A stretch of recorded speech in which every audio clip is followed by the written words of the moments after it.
မင်းနိုင်တစ်မိနစ်လောက်အချိန်ရမယ်ဆိုရင်မင်းတို့ပညာတွေအများကြီးရသွားနိုင်ပါတယ်ဒီဗီဒီယိုကတော့ basic grammar တွေကို series လိုက်တင်ပေးနေတယ်ကျွန်တော်ပဲဖြစ်ပါတယ်ဒီနေ့တော့ noun ရဲ့အကြောင်းကိုတင်ပေးမှာဖြစ်ပါတယ် noun ဆိုတာမြန်မာလိုနာမ်လို့ခေါ်ပါတယ်တူတစ်ယောက်တစ်ခုနဲ့သက်ဆိုင်တဲ့နာမ်တွေကိုတော့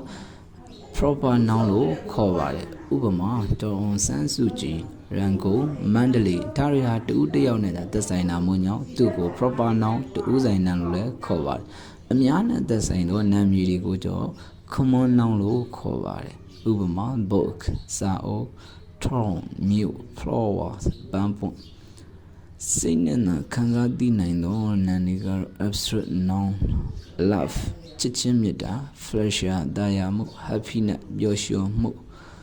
အစုအပေါင်းအသင်းဖွဲ့နာမည်တွေကတော့ collective noun လို့ခေါ်ပါတယ်ဥပမာ family မိသားစု army စစ်တပ် team အားကစားအသင်းအဖွဲ့ဒါတွေကတော့ noun တွေပဲဖြစ်ပါတယ်ခင်ဗျာမင်းနိုင်တစ်မိနစ်လောက်အချိန်ရမယ်ဆိုရင်မင်းတို့ပညာတွေအများကြီးရသွားနိုင်ပါတယ်ဒီဗီဒီယိုကတော့ basic grammar တွေကို series လိုက်တင်ပေးနေတယ်ကျွန်တော်ပဲဖြစ်ပါတယ်